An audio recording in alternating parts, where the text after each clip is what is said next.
I want to go over how to 5 to 10x your revenue in the next 12 months, managing the right KPIs. And for those that may not know about me, my name is Robert J. Miller. I've been in this online advertising, marketing kind of space for about 7 years now. And I first started actually by buying courses online. And then I went and worked. I see a lot of 10X hats in here. I went and worked for Mr. Cardone himself and actually was in the marketing space with him. Worked with him, worked with Frank Kern, and now I actually am kind of close with the guys, which are pretty cool. So having that be the start of my journey, I've seen a lot behind the scenes with marketing, working with over about 400 plus clients at this point in my stage of my career. It's allowed me to launch hundreds of different offers with clients, help them optimize their offers, as well as generate a lot of money.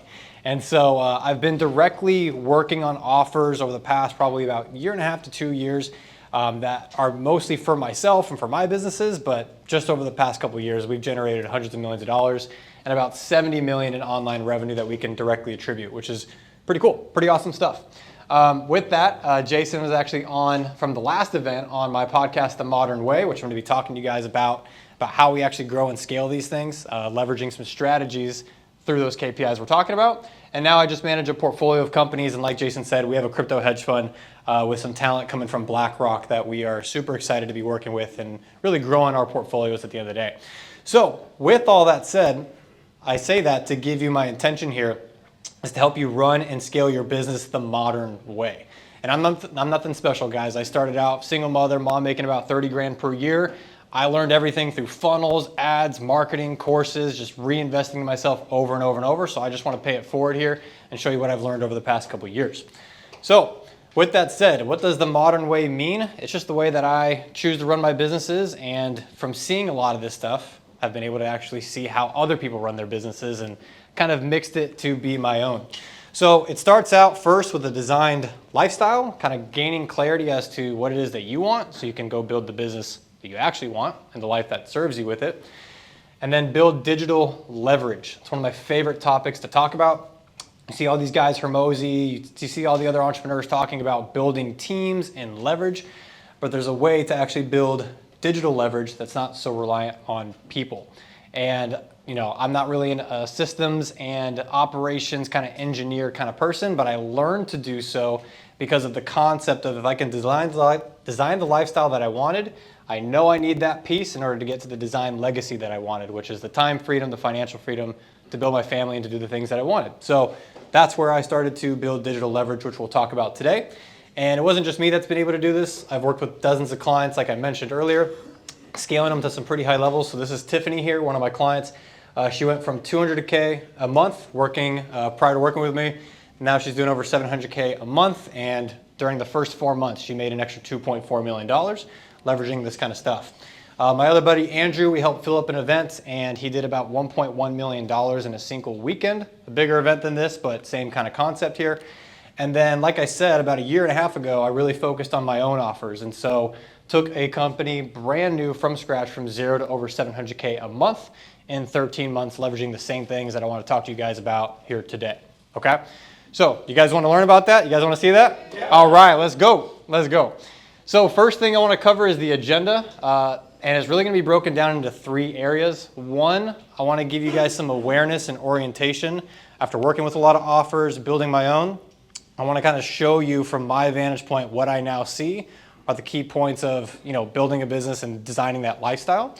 And then we're going to go over the 5 KPIs for your business that are very tactical, and then we'll open it up for Q&A at the end. So I love questions, definitely want to hear them, and hopefully by the end of this presentation, we got some really good questions to go through. Okay, now first thing before we kind of hop into the desires and the things that we actually want in life, we get what we expect to happen. So from this event, Jason's brought in some amazing people, some good friends of mine, colleagues and peers, and we have to remember that we get what we expect. So if we expect the ads not to work, well then they're not going to work because you're going to find the things and the solutions to see that this thing won't work. The partnership, the relationship, whatever it is. If you expect it not to work, it won't work. So sometimes we have to check ourselves before we can receive new information because if we have the wrong expectation, then it won't work regardless, okay? So choose wisely between positive and negative thoughts. Now, when you're choosing the business that you want to grow, scale, many of you guys have businesses here.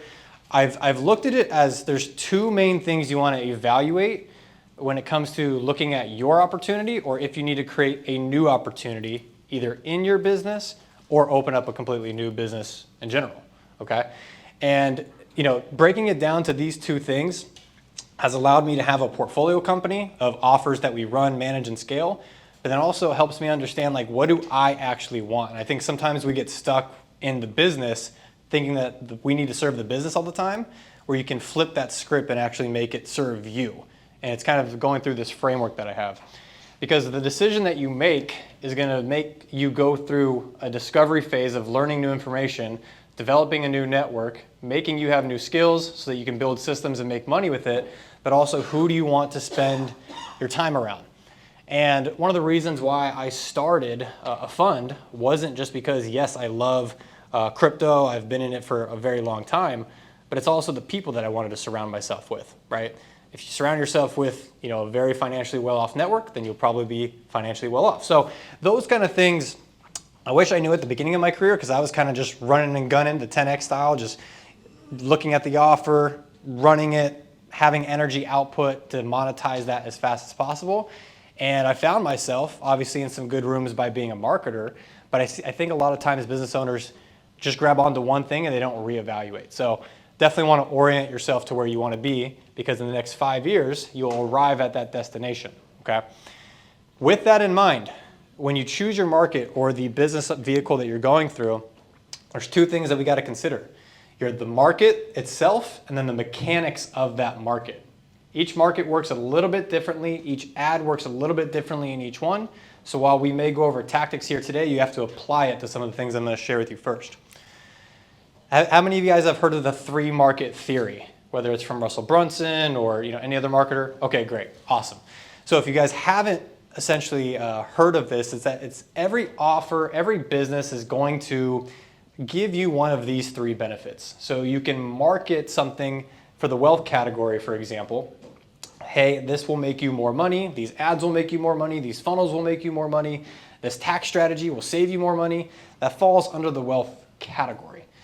For health, I mean, how many times have we seen a new fat burner, a new African root, or a new tea from some other place in the world that's never been discovered? I mean, those are all mechanisms to look at the health category as the business model. So when you figure out which one that your product, that your service, or that the offer that you're presenting is serving strongly, the easier your marketing becomes. And some people like to say, oh, well, my thing helps with all of them. Like all three of these things are in my offer. Well, there's usually one that's a primary thing that will help with the other things as well. Okay, so we see a lot of coaches and online consultants, they'll say, we're gonna cover all these categories. But maybe they're first talking about the health and fitness to then get to these two. Because we wanna get the mindset right, we wanna build the body that we want, we wanna build the discipline before we go to those two areas. So again, when you look at your business, one of the questions I like to ask is, which one of these markets do I wanna serve, but which one does my business actually serve?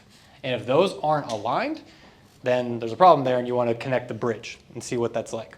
But you as yourself, you are an entity that sits in the middle. So I can spin any business to be about health. I can spin any business to be about relationships. And I can spin any business to be about wealth because I'm sitting at the center.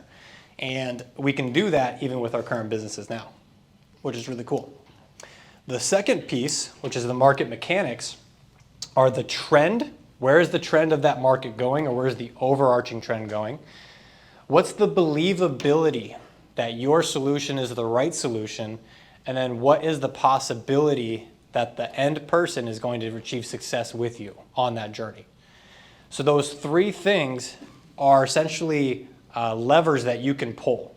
You can lean heavier on a trend, making the believability of your statement, the possibility of the outcome rather simple. Or if you're going against the grain, you'll see that you have to lean more on the believability and possibility. And it's easier to align with the trend than it is just to sell your claim, just to sell the believability and the possibility of the offer actually being true. So this graph here is an easy representation and example of what I mean. So the red line, consider that just the market itself. Pickleball as an example. It was introduced, it's starting to gain steam. At some point, it's gonna be at a peak where everyone's gonna be doing pickleball. There's gonna be professional teams, there's gonna be all of that stuff, and then it'll dwindle down and kind of go to its, its death, if you will. And what we do is we compete in these loops inside this bigger overarching trend. Another one is AI. How many AI companies came out after ChatGPT came out? Thousands. Like it wasn't even fathomable about how many new AI startups there were. Why? They're trying to use the trend to gain market capture and to gain really more customers. And they're leaning on that. And sometimes people lean on that the wrong way. And so the red line marking it as the trend, I then look at this blue line here is these are always going to be the competitors that are coming in with new offers, splicing up AI, for example, a different way. AI for roofing, AI for sales, AI for legal, AI for all this stuff. And some of them are going to have some success, but most of them are going to ride the trend for a little bit, go on a nice roller coaster high and crash right back down because they're not actually anything different. They're solely relying on the trend to do their sales for them. They're not differentiated. Whereas these black lines here are a bit more of the pick and shovels businesses, and you're essentially just competing for that type of a trend. So pickleball, for example, that's going to be the paddles, that's going to be the shoes, that's going to be, the bags, that's going to be all the other stuff that surrounds pickleball. And the ones that are going to be successful are the ones that get big brand endorsements. The LeBron of pickleball choosing this brand to actually do his product lines and that kind of stuff. And that's where, when you can enter into those spaces correctly, you can capture a lot more of that trend, okay? And the reason for that there's all these new competitors, there's always these new people that will try and come in and try and use the trend to do their sales for them, from this great book that I love. If you guys haven't picked it up, it's a good one to read. It's called The 22 Immutable Laws of Branding. It talks about just all these different ways that people associate their success with it and with other companies. But people will always buy new mechanisms to get that same desired result. They're always going to look for new ways to make money, always look for new ways to save money, always look for new ways to make their health better, always look for new ways to have a better relationship. And so each and every one of us, if we abide by this, we find ourselves seeing a bunch of new companies, even if it's the same product, the same service, and same offering, starting up as soon as the other one starts to decline. As soon as there's a new way and a new mechanism that someone introduces to actually sell the product. Making sense so far? Yeah? Okay, great. And I say this because if you can see what your competitors are doing and where they're failing and the longevity of their claims, it's really not being there, and if it's just tied to the trend, you can not only take their market share, you can make a ton of money by picking up where they weren't looking and leveraging the trend along with your new mechanism, okay? And I know this is a little bit more theory, but we're gonna be driving it home with all the KPIs I'm gonna be talking about later. So with you as that purple line in the prior slide, if you understand that that's the trend, now we gotta look at the believability.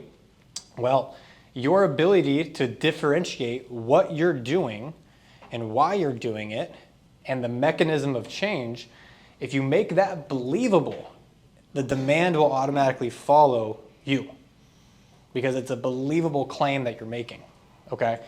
And it's going to help them if they can believe that your solution is true, that it can accomplish the desired result they're looking for, it makes your marketing way easier.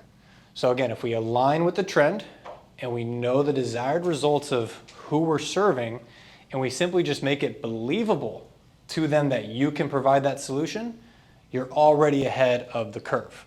Okay, you're already ahead. So just focusing on those two allows you to make your marketing simply about that the desired result is possible. This is where people use case studies, they'll use screenshots, they'll use video testimonials saying, hey, this thing is actually real. It's actually true. You can accomplish this as well. You can lose, body fat as well. You can become extremely fit. You can become extremely wealthy. You can save money. Whatever the offer is, if you can just make it believable, your marketing becomes simple, becomes easy. Okay? So with that said, let's talk about how it practically plays out for you so you can maximize the opportunity that you've selected to pursue with those frameworks in mind. So KPI number one, and this is probably my favorite to talk about because I've personally had to go through this transformation of reevaluation and reevaluation and reevaluation as I spent a lot of time thinking about this stuff. This was an illustration and a graphic that I drew a long time ago, and I understood this mechanically, but when it came to actually executing on it, I was always questioning, like, why would a team member not be able to execute like me? Why would someone, have, if they knew the roadmap, if they knew what steps they needed to do, why couldn't they move as fast, right? And these circles here represent objectives. So if you know you need to go shoot a video, get it edited, get the ad launched, have the funnel ready, and then start closing deals, like, why is it taking so long for all that stuff to occur? Even if you hire out the video editor, even if you hire out these things, it's because people have energy arcs between objectives. I mean, how many of you guys, obviously, if you love what you do, it's probably easier to get through some of this stuff, but if you hate, for example, taking out the trash or doing simple things, it's going to take you longer to do it. And that resistance is what you're pushing through and what your team members are pushing through.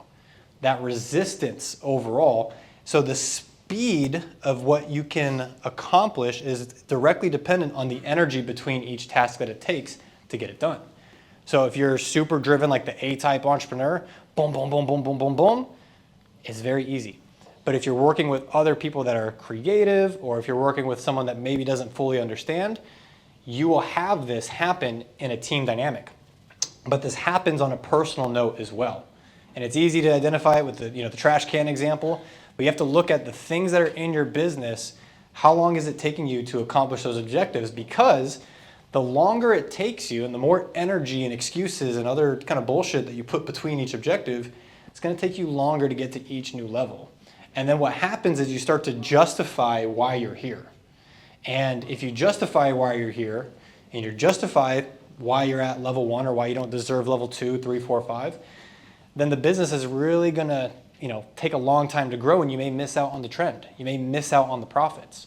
So really acting fast once you're aligned allows you to go from the same start point to a completely different end point when you're aligned with either your trend, yourself, and the team is aligned on what you're trying to accomplish, okay? Makes the goal time very, very short compared to it taking longer and you getting frustrated, because no one likes being stagnant. And what I want you to think about is, if there is one thing that can make this Ferrari faster without changing the driver, without changing the passenger, without changing the oil, without changing the engine, without changing the tires, etc., how would you make this car go faster? Does anyone have any guesses of how they can make the car go faster?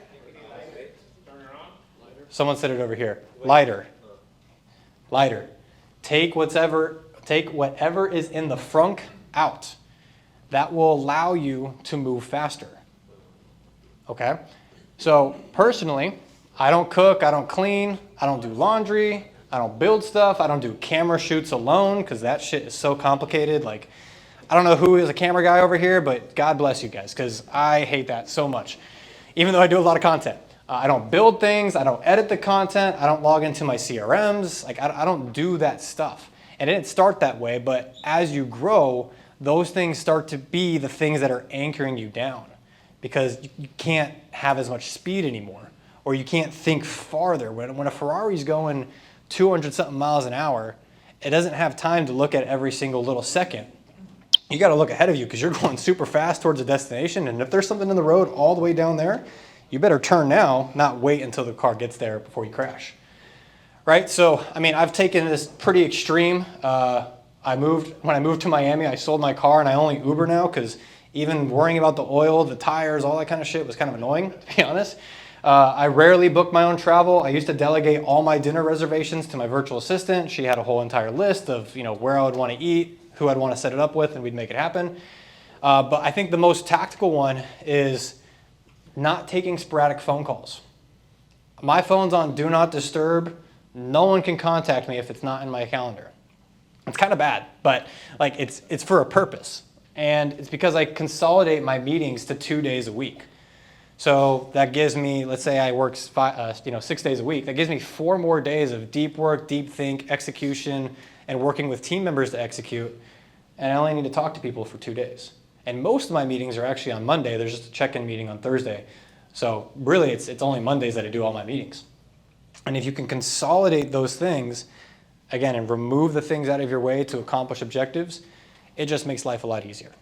So picture yourself as that Ferrari, not a Honda Civic. You can't reach the same destination if you're doing what Honda Civics do if you want to be a Ferrari, right? Pretty cool concept, but one of the best things that I ever learned. So the only reason that, or the only way that you can actually mentally make that make sense is if you are if that time that you're acquiring back is a trade-off for something that's more high value. So don't just delegate everything and then, just sit on your ass and do nothing. That's just costing you money at that point. The whole point is to have it be an ROI positive event. So you can only do it if you focus on the high income activities, okay? And when we look at what the high income activities are, it usually comes down to where your business is at and the capacity that you can serve. This is what's going to determine which department, which unit in your business is the one that you need to focus on or is the one that is the strongest that you need to lean on. So for example, I categorize my companies into 6 main verticals. These are also known as departments. You can call them whatever you want. But marketing, sales, service, product, operations, and finance. So a lot of times if you're in the internet marketing space, advertising is your product. Like that's your service, that's what you're actually offering. So sometimes people get confused that marketing and sales is kind of like duplicated twice. But if you sell, roof repair, right? That's the product. How people actually interact with your company is the service. Marketing is obviously getting the leads, sales is closing them, ops and finance is down the road. And I look at these as levers because as you grow, your departments are going to be stronger or weaker. Like how many of you guys maybe have, had strong marketing at one point and then you just couldn't keep up with the phone calls? Or, hey, maybe marketing is super weak, but I got awesome sales guys. I'm the best closer in the world. Well, you need to focus on the areas that are needing some nurturing at the end of the day. That's going to take, time, investment with people, and also into yourself to understand what it is that you need. So your configuration could look like this, where marketing is super strong, your sales guys suck, I've been there. Service, maybe not the best, but your product is awesome. This is usually the configuration I see with e-commerce businesses. They have an awesome gummy, they have an awesome product or something like that. Their marketing is on point. They don't really need a sales team. They kind of just rely on the landing pages. Their service sucks because they're just using VAs overseas for all their customer service, even though that's a big function that can be improved on. And then ops and finance are pretty much the same. So that's usually what I see in regards to the skill sets that are leaned on for e-com. A lot of times in service businesses, this is sort of the configuration, especially as you're scaling. And these aren't necessarily the right configurations. Obviously, if your service is down here, you want to increase the quality of your service overall. But when you're scaling, there's only so many things that you can focus on as a CEO, so you have to hire people, etc. But this is the configurations of actually one of my portfolio companies right now. Our operations are extremely strong. Our financial department, awesome. Marketing and sales, down pat. We've had so much growth, so we're investing into more client success managers, more service team members, things like that, in order to have it be more even keel across the board, okay? So when you look at it from a mental perspective, that's kind of how I evaluate the capacity, and then there's a physical component to it, which we'll talk about here in a sec.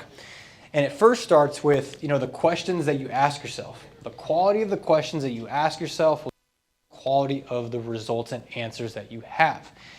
And if you're serving clients in your business, it's probably going to be the better questions you ask, the better service you can provide them, the happier the clients will be, okay? So if you look at your business right now, with how many team members you have, maybe you're solo dolo, maybe you're still figuring a new business venture out, you would ask yourself, with the end result in mind, we first must understand where we're at now. So how many clients can you currently take on? If the ads that Jason put on right now were perfect, and you were just getting flooded with a ton of leads, had a bunch of sales coming in, how many can you actually fulfill on? Right, that's understanding point A. How many hires would you need to make to support what it is that you do to double, triple, or client base. In an agency, you have to start, grouping teams up together. Each pod and each team is probably going to handle 10 to 15 clients. So how many of those would you need? If you're in more of a service-based business where it's like plumbing or roofing or things like that are a bit more physical, how many cars, how many techs, how many managers would you need? And if you design that and you ask yourself those questions first, it's easier to develop out the roadmap to get there. A lot of times if we're not road mapping it, if we're not designing that future, that design lifestyle, then when you get there with more money, you typically tend to panic because you're like, oh shit, I got more responsibility, I got more payroll, I got more of this, and you have to try and rebalance and get more proactive with it than being reactive. So that's the human side, that's the personnel side. But what systems would you need to have to support the bandwidth, and how much would that cost?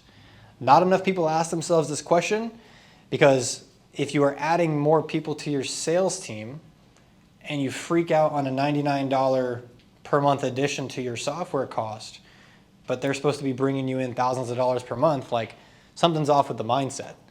Like map it out so you know what it is that it'll cost you, because if you don't have a design plan for those costs, then you won't get there. You'll self-sabotage before you get yourself to that next point. And then lastly, it's what is going to be the margin with your new business model. Okay, so if we started out with only being able to take on 10 clients and we wanted to bring on 100, what's your margin going to look like there? Is it the same? Is it better? Is it worse? And you plan that stuff out. And if you are trying to increase your margin, there's a great book by Naval Ravikant. If you guys haven't read it, highly recommend. But the main point of it is that there's 4 ways to scale the business out. There's 4 areas of leverage, and this is where we're getting into that digital leverage conversation. There's capital, having money, make more money, put in the stock market, average returns, XYZ, correct? You have labor, code, and media. Labor is your tech, your personnel. Code is leveraging software. And then media is obviously content, right? The worst form of leverage in this entire equation is labor, okay? Especially with AI, there's been a lot of commentary with all these founders that there's going to be billion-dollar companies with maybe 5 to 10 people. It's not going to take in a massive workforce anymore to actually make big things happen. So if you can leverage more code in media and you can understand those tools more, you will quickly realize that you can hop from trend to trend. You can open up more businesses. You can open up more revenue lines because you're really just playing with the ladder. Most of my time, I create content, we have new funnels and systems built, and we drive those people to that landing page. Like that's where most of the time goes. It's not in managing staff, okay? So with that business model that you make, again, you can determine where you need to go. So if you are in more of a service business, you may have 20 clients now. This is your fulfillment department. We talked about those 6 different areas of your business, marketing, sales, right? This is the fulfillment side. So let's say I have an ad agency, because we're here at Scale Your Ads. I'd probably have one person managing the client relationships and then one person behind the scenes clicking the buttons, building the funnel, running the ad, like clicking the actual buttons, right? The CSM would be responsible for communicating with the actual client, making sure that the relationship's great. This will cap out at about 20 clients. But what if you wanted 100 clients, right? What does the team look like? I have a SWAT team of basically a bunch of client success managers. Maybe I have some video resources that go to the client, making the onboarding take less time away from my all-stars here. So that way that these guys can focus on clicking the buttons and doing the things that they need to do. So video and maybe a couple more hires will help me get to 100 instead of having 5 of these and 5 of these. I can have 3 and 3 and have some videos. Is that starting to make sense? Is that starting to see how you guys can scale it out? When you get to 500 clients, again, you can leverage videos and media instead of having to just get people and people and people. Because at the end of the day, you're not in usually a business to have an HR business. I don't know about you, I don't love managing people. I'm very blunt, I'm very direct. Doesn't really work so well if you're in HR, okay? So I have other people that usually take care of that, but the point is if you can design the team and design it as what you want and what kind of business you want to have, it becomes a lot easier to actually be excited about getting there, okay?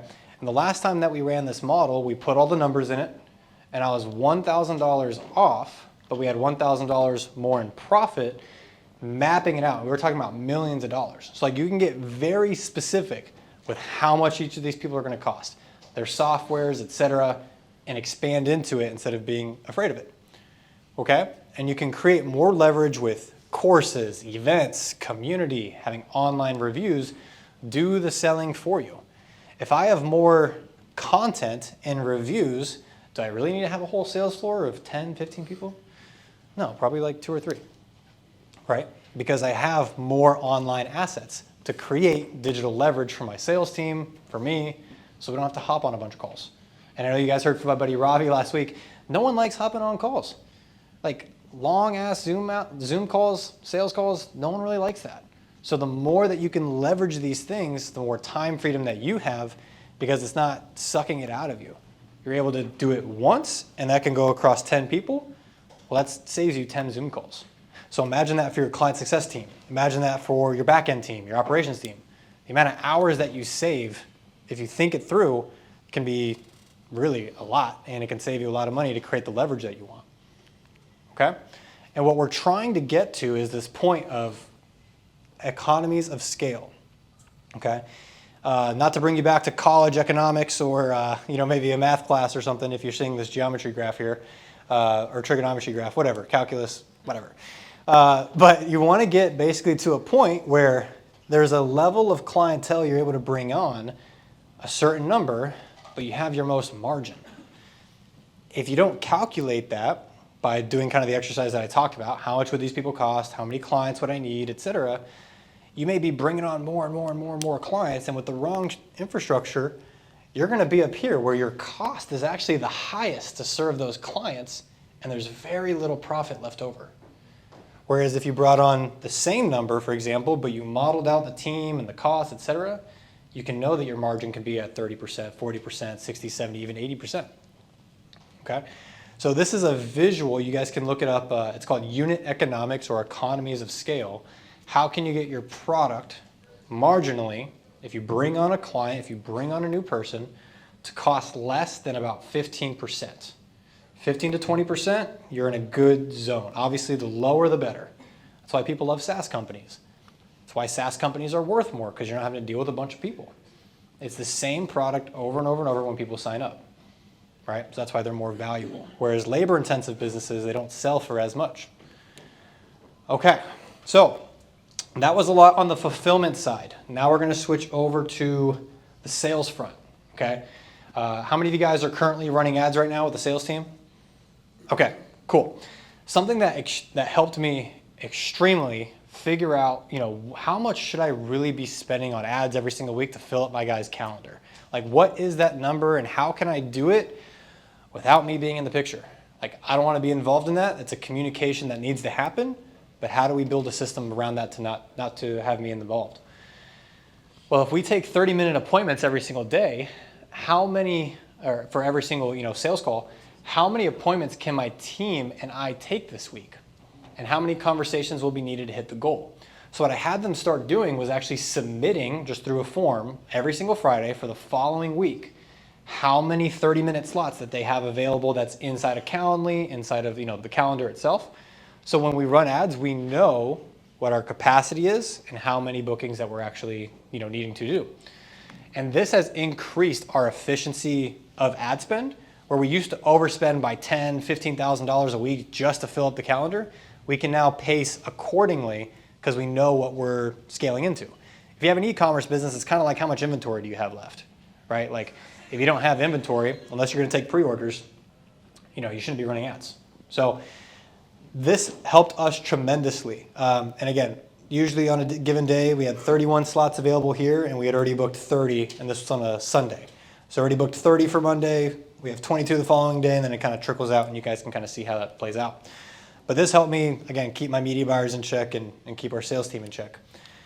Now, with that capacity, I can then run more marketing budgets, and I can understand how much we could actually bring in. So When you know how much capacity you have, you can say, hey, how much do I need to spend based off of my cost per booking in order to get this calendar full? If I have 50 spots available, my cost per booking is 200 bucks, then you got to spend at least 10 grand for that week to be covered up. And you can split that grand for, Saturday, Sunday, Monday, Tuesday to fill up the week, right? But you want to model it out so you actually, know what target that you're hitting for the marketing side instead of just kind of running in with, I don't know what budget I have. Well, map it out, see what you can actually handle. And a lot of times when people, talk about marketing and they talk about, cost per, click and that kind of stuff, those are all important metrics, but if you don't know the back end of what you can handle, this stuff is irrelevant. If I can only bring on 2 clients with my current capacity, then none of these metrics are going to matter because I only have to get 2 clients. But if I want to go get 250 clients, and I know that I can take about 130 calls per week for my sales team, great. If my cost per booking is $200, what can I change inside of here to make that cost come down? So these are all the marketing KPIs that we look at, and I'll show you some of the stats of what we've done practically to actually change a lot of these numbers for the better. But on the media side, if your content, your ad, the video itself has a bad click-through rate, it's because your video sucks or you're not targeting the right people. So that's a very, very important metric that we look at. For your ads, if you're not targeting the right people, like I mentioned, your CPMs, or the cost of what it's going to take to be in front of someone, is going to be through the roof. Okay? So if I have, me trying to sell feminine hygiene products, dude, that's not going to resonate at all. Like if I'm on that ad, I might be good looking enough to get a couple clicks, but not that much. Okay? So you have to know who you're targeting and who's going to resonate and be the best messenger for your sale. That's the front end side.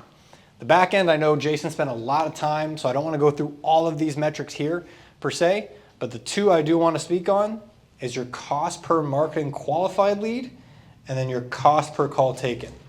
If you focus on these 2, you will refine your marketing costs and be more efficient. Cost per marketing qualified lead, MQL, that's what it stands for. It's essentially if someone is trying to buy a service from you and it costs 10 grand, for example, can the lead actually afford the service? Or do they have the attributes actually able to buy your service? Okay? So on your application, if they're putting that they don't have any money, well, then they're not a qualified lead. So I may get 50 apps, but only 20 of them said that they had the right money to warrant a sales call. That's what I would consider a marketing qualified lead. Okay? Then from those people that actually are qualified, I want to look at how many calls of those qualified leads occurred and what did it cost. So if it costed $200 to get a marketing qualified lead and it costed $500 for me to get a call taken, I can say, okay, if I have a 30% close rate, it's going to cost me $1,500 to get a sale. And you just run those numbers over and over. And the way that you get cost per call taken is simply just your advertising budget over the calls that have been taken. Pretty straightforward. And if you see things out of whack, then you fixed this kind of stuff to actually help with that number there. Okay? And I know Jason spent a lot of time on it, but definitely wanted to just give you a little bit of overview. So if we look at that in action for marketing specifically, we spent about 730 grand over a 6-month period of time. And the things that are highlighted here, I want to point out. Our cost per acquisition was $7,717. Okay, very high ticket service. It was like a $50,000 contract on each deal. So we were spending a little over about 12 or 13% just to get that deal. Okay. The other ones are the efficiency of our media and our sales process. So click to app, how many people clicked on my landing page and applied, like the conversion rate of the page. How many people that clicked on my landing page actually booked. And then how many of them showed up? 37% is a really shitty show rate, and I'm not afraid to admit it. We were there at one point. If we look at the changes that we made, our cost per acquisition came down by nearly 70%. Our click to app tripled because we had better media and a better landing page, and our show up rate was 60%. So that's what I'm talking about by making those tweaks to media, to your funnel, to your capacity, understanding that better, because I was overspending. We were spending way too much for the amount of sales reps availability that we had. We were just pumping it. And so that's just some easy back of hand math that you guys can do to look at what efficiencies can you make with budget, landing pages, your media, etc. Okay. Now, this last piece here in regards to ops capacity and these KPIs is better team management. Okay. And I was guilty of this in the beginning, of just being the guy at the top that says, hey, we want to go reach $5 million. And then it would go to one person, and then it would kind of get to the next person, and the last person could give a shit less. Like, they didn't care about the goal, the mission, or that kind of stuff, especially if it was like an outsourced kind of company. Like, it wasn't really aligned. Instead of me being the bottleneck of telling them that we want to hit these marketing goals and these sales targets, we flipped it to say, hey, here's the goal, and here's your role inside the goal, and you guys work together to hit the goal, and then we'll bonus out, we'll do X, Y, Z to really align us towards that objective and how everyone wins. So with those marketing budgets, the sales budgets, it's very easy as CEOs to say, hey, marketing team, hey, agency, go do all this. Well, then that leads you kind of here. And the common theme with communication is that, you know, miscommunication comes from us thinking that communication actually occurred. A lot of assumptions are usually done when we just communicate. So understanding what the goal is when you write it out and have everyone contribute towards it saves time, saves stress and gray hairs. I shave them off so you guys can't see them. I get it on the sides. But that's how you save your time there to make that marketing and sales reality real for you. So far so good. That was KPI number 2, your business capacity, ops capacity, and then mapping that back out into your sales and marketing targets so you can be efficient. Cool? Now we're going on number 3, and this one is one of my favorites, because this one, if you understand it, you can scale infinitely with the bank's money. Pretty cool stuff. It's your cash conversion cycle, okay? It's a metric represented as a number from start to end point of the transaction with the customer. So in my prior example, I showed that our CAC was $7,000, but if I'm making 50 grand every single time I pay 7 grand, well, then the only thing I have to consider is how fast am I collecting that money? If I'm paying 7 grand for a customer, but it took a year to get that person to buy, that's not really that efficient. But if they bought within 30 days, then let's run up that Amex, because I'm able to pay off the card as soon as they're buying inside that cycle. And if you go on a macro scale, that's how companies that trade on the stock market predict their cash flow, because they have short cash conversion cycles that dictates their cash flow month over month, their quarter over quarter determines the stock price. So the faster that you can have this be compressed, the more money that you make. And then it's just about you having the gonads and the balls to actually spend more money to fill it up and build the team around it, because you're making money. You're actually making progress. So if it's under 30 days for a service business, man, that is great. Again, like I said, you can scale to your capacity.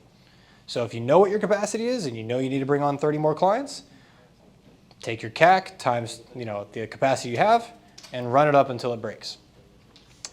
If you're over 30 days, it's a bit dangerous unless you know what you're doing. If it's a 70-day or a 120-day cash conversion cycle, you just want to have more of a consistent spend. You don't want to just ramp up right away, because you need to get more feedback as to why they bought, who that ideal customer is. That way you can make it very, very efficient for your person to buy for you, or without having a lot of sales intervention and sales calls in between. Okay? So you want to work towards getting it under 30 days as fast as possible. So like I said, this is the example, 31 days, 30 days, pretty similar. But every single time that we spent $1 on ads, we were getting 7.2 back. My best, and that was for top of funnel, by the way, top of funnel cold. My best was 14.5 for this offer. The best that I've ever done was like 37 ROAS, which was insane. But the overall component, me knowing this as a CEO on my dashboard, bang, bang, okay, let's keep running. Okay, approved. 100 and something grand marketing budget, approved. Because I know what I should be expecting at the end of the month. Okay? So that makes sense. Cash conversion cycle, it's one of my favorite metrics. Okay. Now, The last two are going to be more tactical with finances as well. So LTV to CAC ratio. You guys saw me talk about earlier about the customer acquisition cost being around, $7,000, then $4,000. But what does that mean in regards to my bank account or the business owner's bank account, right? What does that mean? Well, if you have a higher LTV to CAC ratio, the more money that you're able to take out of the business and have the lifestyle you want. So the lifetime value is, what is that person worth to you over time? Do they buy just something from you one time? Do they buy multiple times? Is it a subscription where they'll stay on for 6 months? You have to figure that out with your business. Track how many times that they bought from you. So if I have an agency, for example, and I'm charging $5,000 a month, and that person stays with me for 5 months, that's $25,000 in LTV value.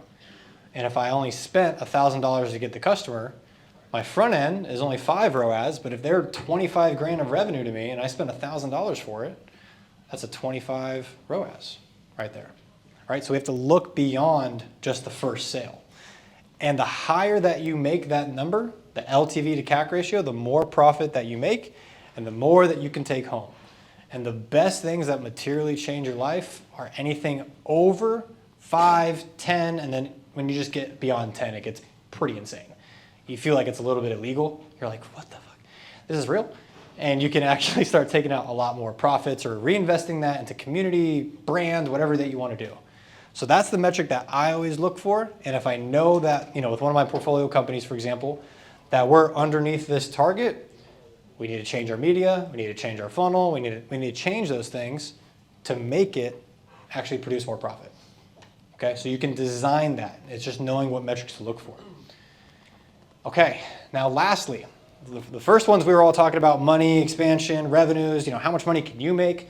Let's talk about the customers at the end of the day, because if you don't have customers and if you don't have happy clients, then you're not going to have a business in the first place. Time to value metrics, okay? TTV is the abbreviation. Probably one of the best things that you can track for your business, okay? And they're made up in 3 components. The first one is the activation point, which is the key item to be tracked for the client's progress through your program, through your service, etc.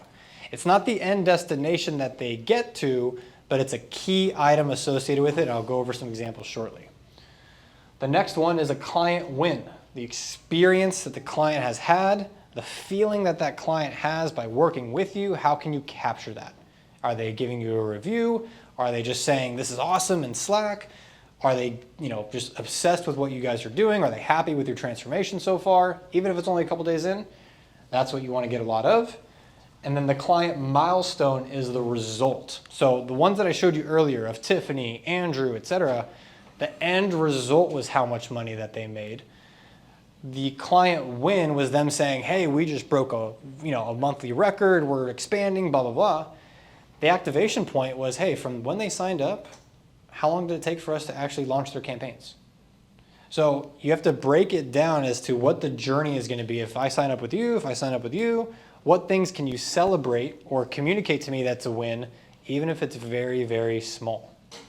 If someone just signed up for their first Google account, awesome, and they're not tech savvy, celebrate that. If they're someone that hasn't really had a lot of success with paid advertising in the past, you're offering them a service and they finally get their Facebook ad account set up, awesome. That's an activation point, okay?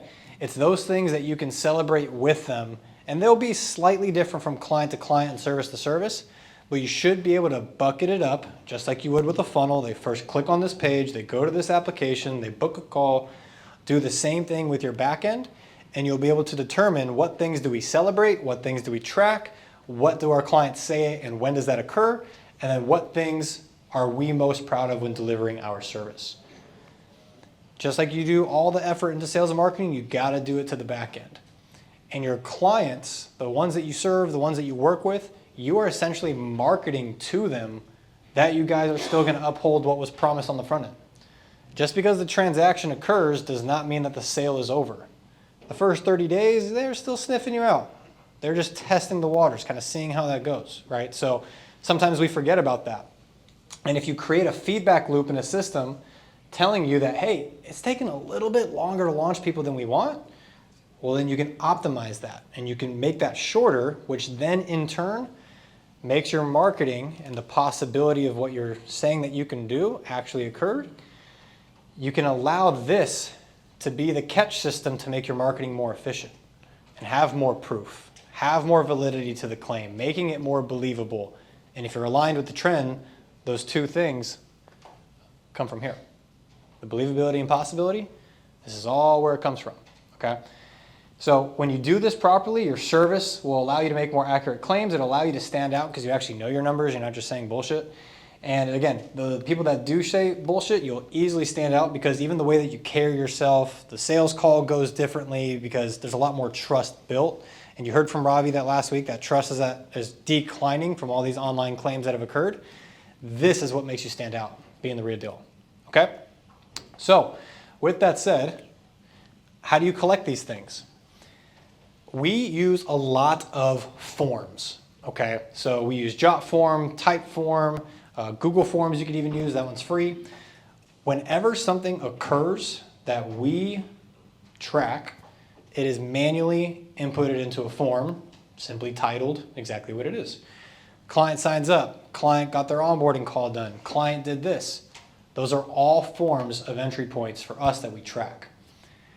If the client has to go through a course, if they have to go through onboarding landing pages that you maybe designed, you track that just through a simple dashboard by tracking how many people visited that page. That keeps it transparent, and if they charge back, you have all the proof that you delivered the service and you win those chargebacks. So there's also a defensive mechanism to keep more profit, okay? Client wins, definitely it's a form submission, some sort of manual entry because the client's not gonna enter that on their own. You want your client success manager or the person that is in charge of the relationships to collect that and to submit it. These will be the things that your marketing team can rely on, the sales team that they can rely on. It's a central submission saying that client A is winning, this is what her story was, and this is what end result we got for her. Boom. That's all that the sales rep will need or the marketing team will need in order to make that get in front of hundreds of thousands, if not millions of people. Lastly is the client milestone. Client milestones are usually inputted from the client, okay? It's kind of weird to be like, hey, we made you this money, right? This is awesome. Like, it's a little inauthentic to try and get a review that way. So what we always like to do is once they hit that milestone, we either fill out a form or we check something off in our CRM system, and then a feedback survey will go out to the client. That can be through, we use something called Servikit. You can also use the form softwares. SurveyMonkey is another one that I know a lot of people use, just through an email automation, saying that, hey, we saw that you hit something, or we saw that you reached this point of working with us, 30 days, 60 days, 90 days in, whatever. What has occurred? How's your experience been? Where can we improve, etc.? And you can kind of slip in those questions that are saying, hey, what is the biggest thing that we've helped you do, and what's the biggest area that we can work on? If you ask those two questions separately, you'll get so much gold from that, making your marketing easier because, again, it's making it easier to believe that the possibility is real by working with you. Okay? So this is an example of how we track it. This is one of my clients or one of my companies here. We track, and we introduced the welcome call a little bit later, but we tracked how fast were our clients filling out their forms, how fast were they then getting on onboarding calls, how fast was their account ready to go, how fast was their first batch of content ready for their e-commerce stuff, and then how much inventory did we get, the first sale that occurred on their store. We were tracking all of that to see what our inputs were doing and how it was transforming their business. Like if you don't modularize it like this, then it's hard to make the claim of how much money someone made with you or how fast they got the deliverable without statistical evidence. And especially if you have some sort of claim in your marketing, like, hey, this guy made 200 grand in 30 days with us, you better have this because if any agency is looking at you, if you guys kind of get my hint, you have to have the data to back up the claim or else that's a no-go. That's not good. Okay. So Very, very helpful stuff to manually input it and to have some systems help you, okay? So to recap, time is the most valuable asset that you have, so you must look at your time as the marginal input that'll help you design the future that you want. If you don't, then you're just gonna be in a rat race, okay? Number two is understanding your capacity. The more that you understand the capacity that you have in modeling out what the future should look like, the easier you will find the solutions and the creativity to get you there, because you designed how much profit that you're actually gonna make, and the profit is a really good incentive and motivator for CEOs and entrepreneurs. That's why we got started, right? Third one is the cash conversion cycle. This is gonna give you a lot more confidence in deploying money into ads, deploying money into the organic content, things like that.